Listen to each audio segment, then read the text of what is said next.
जनगणना का काम कोई आसान काम नहीं है। देश के हर एक घर, हर एक कोने तक पहुंचना, ये अपने आप में एक बहुत बड़ा और जटिल टास्क है। और जाहिर सी बात है, जब इतने बड़े स्तर पर काम होता है और उसमें भी नई तकनीक और ऐप्स का इस्तेमाल जुड़ जाता है, तो फील्ड में कुछ न कुछ गड़बड़ियां तो सामने आती ही हैं। खासकर HLO ऐप में डेटा एंट्री और नंबरिंग को लेकर अक्सर बहुत सी उलझनें पैदा हो जाती हैं। तो आज के इस सेशन में हम इसी बात पर गहराई से चर्चा करेंगे कि आखिर फील्ड में डेटा दर्ज करते समय ये तकनीकी गलतियां क्यों होती हैं, इनसे इतनी घबराहट क्यों फैल जाती है, और बिना किसी नुकसान के इनका एकदम सटीक समाधान क्या है। अब जरा फील्ड की स्थिति की कल्पना करते हैं। सर्वे के दौरान सबसे आम प्रॉब्लम तब आती है जब अचानक ये एहसास होता है कि कोई बिल्डिंग या मकान तो लिस्ट में दर्ज होने से पूरी तरह छूट ही गया है। फील्ड के हालात तो हमेशा एक जैसे नहीं होते ना। तेज धूप है, धूल भरी गलियां हैं और लगातार कई घंटों से काम चल रहा है। ऐसे में थकावट की वजह से या फिर किसी बंद गली को न देख पाने के कारण एक पूरा का पूरा मकान छूट जाना बहुत ही स्वाभाविक है। लेकिन जब दिन के आखिर में या कुछ ब्लॉक आगे बढ़ने के बाद ये पता चलता है कि एक बिल्डिंग पीछे रह गई है, तो बस वहीं से एक भारी घबराहट शुरू हो जाती है। मन में तुरंत कई सवाल उठने लगते हैं कि भाई, क्या आप पीछे जाकर पूरे ब्लॉक का सर्वे फिर से करना पड़ेगा? क्या अब तक का सारा डेटा गलत हो गया है? और इसी से जुड़ी एक और बहुत बड़ी समस्या है, गलती से किसी सही एंट्री का डिलीट हो जाना। फील्ड में स्मार्टफोन्स और टैबलेट्स पर काम करना हमेशा स्मूथ नहीं होता। स्क्रीन पर पड़ने वाली तेज धूप, पसीने से भीगे हाथ या बस एक पल की असावधानी और एक गलत टच से किसी सही बिल्डिंग का पूरा डेटा HLO ऐप से गायब हो सकता है। घंटों की मेहनत से दर्ज किया गया किसी परिवार का पूरा विवरण पलक झपकते ही उड़ जाता है। ये छोटी सी तकनीकी चूक एक बहुत बड़े तनाव का कारण बन जाती है, क्योंकि दिमाग में बस यही डर बैठ जाता है कि जो डेटा सिस्टम से मिट गया, अब उस भारी नुकसान की भरपाई कैसे होगी। इन दोनों ही स्थितियों में, चाहे कोई मकान गलती से छूट गया हो या कोई बिल्कुल सही एंट्री डिलीट हो गई हो, एक सबसे बड़ा डर जो सामने आता है वो है सीक्वेंशियल नंबरिंग, यानी क्रम संख्या का हमेशा के लिए खराब हो जाना। अक्सर ऐसा लगने लगता है कि अगर नंबर 12 के बाद सीधा नंबर 14 आ गया तो ये टूटा हुआ क्रम पूरे के पूरे डेटा को रिजेक्ट करवा देगा। ऐसा महसूस होता है कि सारी मेहनत पानी में चली गई और शायद पूरी प्रक्रिया को एकदम जीरो से दोबारा शुरू करना पड़े। लेकिन आज की इस चर्चा का मुख्य उद्देश्य इसी निराधार डर को पूरी तरह से खत्म करना है। शुरुआत करते हैं हमारे पहले हिस्से से, हेलो ऐप का लॉजिक और सिस्टम जनरेशन को समझना। इस ऐप के काम करने के तरीके को समझना ही इस पूरी तकनीकी घबराहट को दूर करने की पहली चाबी है। HLO ऐप असल में किस तरह सोचता और काम करता है, यह समझना बेहद दिलचस्प है। देखिए, ये ऐप हमारी तरह सड़कों का नक्शा या बाहर की दुनिया नहीं देखता। ये केवल ऑर्डर ऑफ एंट्री यानी प्रविष्टि के क्रम पर काम करता है। उदाहरण के तौर पर, जब गली की पहले 3 बिल्डिंग्स दर्ज की गईं, तो सिस्टम ने उन्हें लाइन से हाउस नंबर 1, 2 और 3 दे दिया। अब मान लीजिए बीच में बिल्डिंग 4 और 5 किसी भी वजह से छूट गए और सीधे बिल्डिंग 6 पर पहुंचकर उसकी एंट्री कर दी जाती है, तो यहां ऐप बिल्डिंग 6 को हाउस नंबर 4 अलॉट कर देगा। ऐसा इसलिए क्योंकि सिस्टम के नजरिए से वो दर्ज की गई चौथी संरचना है। यह समझना बहुत जरूरी है कि सिस्टम केवल अगली उपलब्ध संख्या को ही आगे बढ़ाता है। उसे इस बात से कोई फर्क नहीं पड़ता कि बाहर सड़क पर कौन सा मकान किस नंबर पर खड़ा है। अब आते हैं दूसरे हिस्से पर, डिलीट करने की गलती। ये एक ऐसा कदम है जो अनजाने में एक छोटी सी समस्या को बहुत बड़ी गड़बड़ी में बदल देता है। जब नंबरिंग का ये अंतर पहली बार दिखाई देता है तो अक्सर एक बहुत ही गलत कदम उठाया जाता है। नंबरिंग को ठीक करने की उम्मीद में घबराहट के मारे उस आउट ऑफ सीक्वेंस एंट्री को ही डिलीट कर दिया जाता है। इंसानी फितरत है ना कि कुछ गड़बड़ होने पर हम तुरंत अंडू यानी कदम पीछे खींचना चाहते हैं। ऐसा लगता है कि ऐसा करने से सिस्टम रीसेट हो जाएगा और पुराना नंबर वापस मिल जाएगा। लेकिन सही कदम यह है कि मौजूदा एंट्री को बिल्कुल भी न छेड़ा जाए। ये याद रखना बहुत महत्वपूर्ण है कि सिस्टम का डेटाबेस एक नदी की तरह है जो हमेशा बस आगे की ओर बहता है।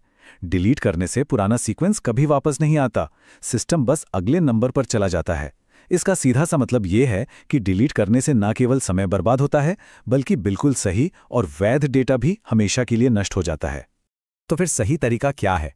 आइए हमारे तीसरे खंड की तरफ चलते हैं, द करेक्ट फिक्स, यानी इन एंट्री गैप्स को हल करने का आधिकारिक और सबसे सुरक्षित तरीका क्या है। इस पूरी समस्या का सटीक और आधिकारिक समाधान बहुत ही सीधा है और इसमें किसी भी तरह की तकनीकी काट छांट की बिल्कुल जरूरत नहीं है। पहला कदम है उन मकानों की स्पष्ट पहचान करना जो छूट गए हैं या गलती से डिलीट हो गए हैं। दूसरा कदम है शारीरिक रूप से उस स्थान पर वापस जाना और परिवार के साथ सर्वे पूरा करना। तीसरा कदम है उस डेटा को HLO ऐप में एक बिल्कुल नए रिकॉर्ड के रूप में दर्ज करना। और चौथा, सबसे अहम कदम, सिस्टम द्वारा जनरेट किए गए नए सीक्वेंस नंबर को बेझिझक स्वीकार करना। पुराने काम को मिटाने या बदलने की कोई जरूरत नहीं है, बस छूटे हुए स्ट्रक्चर को मौजूदा डिजिटल लिस्ट के एकदम आखिर में जोड़ देना है। और जब उन छूटी हुई बिल्डिंग्स का डेटा वापस जाकर ऐप में डाला जाता है तो रिजल्ट बहुत ही सामान्य होता है। हमारे पहले वाले उदाहरण के हिसाब से देखें तो जब छूटी हुई बिल्डिंग 4 और 5 को आखिर में दर्ज किया जाएगा तो सिस्टम उन्हें हाउस 4 और हाउस 5 नंबर जनरेट करके देगा। हाँ, ये सच है कि फिजिकल रूप से भवनों की संख्या अब स्प्रेडशीट पर आगे पीछे दिखाई देगी। गली का मकान नंबर 4 अब लिस्ट में 5वें स्थान पर दिखेगा, लेकिन तकनीकी और आधिकारिक दृष्टिकोण से इससे रत्ती भर भी फर्क नहीं पड़ता। मुख्य बात यह है कि सिस्टम ने उस परिवार का जरूरी डेटा बिना किसी गड़बड़ी के सफलतापूर्वक कैप्चर कर लिया है। डेटा की अखंडता पूरी तरह से सुरक्षित है। और यही बात हमें जनगणना के इस पूरी प्रक्रिया के सबसे सुनहरे नियम तक ले जाती है। एक पूर्ण सर्वे एक परफेक्ट सीरियल नंबर से कहीं अधिक महत्वपूर्ण है। ये कोई साधारण विचार नहीं है, बल्कि इस पूरे राष्ट्रीय अभियान का मूल मंत्र है। यह नियम फील्ड में काम करने वाले हर एक व्यक्ति को ये आश्वासन देता है कि उनका मुख्य लक्ष्य हर एक घर, हर एक नागरिक का डेटा दर्ज करना है। सीक्वेंशियल परफेक्शन यानी नंबरों की पूर्णता से कहीं ज्यादा जरूरी है कि कोई भी परिवार पीछे न छूटे। ये समझ उस सारे मानसिक तनाव को दूर कर देती है जो केवल नंबरों को एक सीधी लाइन में देखने की जिद से जुड़ा होता है। गलतियों को बाद में सुधारना आसान है, लेकिन जैसा कि कहते हैं, इलाज से बेहतर बचाव है। आइए अब इस विश्लेषण के अंतिम हिस्से की ओर बढ़ते हैं, प्रिवेंशन और ओवरसाइट, ताकि ऐसी स्थितियां कम से कम सामने आएं। फील्ड में काम करते समय एक सख्त दैनिक चेकलिस्ट का पालन करना बहुत मददगार साबित होता है। काम के दौरान फिजिकल बिल्डिंग नंबर्स को बेहद ध्यान से वेरीफाई करना चाहिए। दिन भर की भागदौड़ में डेटा को सेव करने से पहले उसे एक बार दोबारा चेक कर लेना एक बहुत ही अच्छी और सुरक्षित आदत है। किसी भी परिस्थिति में बिल्डिंग्स को स्किप नहीं करना चाहिए। इसके अलावा दिन भर के पूरे हुए काम का एक डेली रिव्यू करना बहुत जरूरी है, ताकि कोई भी गलती उसी दिन पकड़ी जा सके। और जैसा कि हमने पहले देखा, बिना किसी बहुत ही ठोस कारण के कोई भी एंट्री डिलीट बिल्कुल नहीं होनी चाहिए। अगर कभी भी कोई भी संदेह हो तो बिना झिझक तुरंत सुपरवाइजर से सलाह लेनी चाहिए। लेकिन डेटा की शुद्धता की जिम्मेदारी केवल एक स्तर पर आकर नहीं रुकती। सुपरवाइजर इस पूरी व्यवस्था में सुरक्षा की दूसरी अहम कड़ी हैं। उनका काम केवल आदेश देना नहीं है, बल्कि निगरानी और सहयोग करना है। उन्हें एंट्रीज को नियमित रूप से चेक करते रहना चाहिए। किसी भी छूटी हुई बिल्डिंग का पता लगाने के लिए डैशबोर्ड्स का लगातार रिव्यू करना बहुत महत्वपूर्ण है। इसके साथ ही समय समय पर फील्ड में जाकर जांच करना भी यह सुनिश्चित करता है कि काम सही दिशा में हो रहा है। और सबसे बड़ी बात, अगर डैशबोर्ड पर नंबरिंग में कोई गैप दिखाई देता है तो सुपरवाइजर को बिना किसी देरी के टीम के साथ मिलकर उसकी जांच करनी चाहिए, ताकि समय रहते समाधान निकाला जा सके। अंत में एक बहुत ही गहरा सवाल हम सबके सामने आता है। क्या एक बेदाग स्प्रेडशीट हर नागरिक की गिनती सुनिश्चित करने से अधिक मूल्यवान है? ये सवाल इस पूरी राष्ट्रीय कवायद के मूल उद्देश्य की याद दिलाता है। जनगणना केवल एक साधारण डेटा एंट्री का काम नहीं है। ये हमारे राष्ट्र की भविष्य की नीतियों और योजनाएं बनाने की सबसे मजबूत नींव है।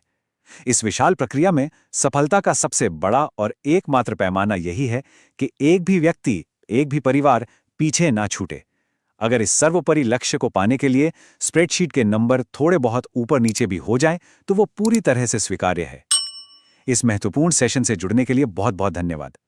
अगली बार जब फील्ड में ऐसी कोई भी चुनौती आए तो बस यही याद रखना है कि डेटा की पूर्णता ही हमारी असली सफलता है।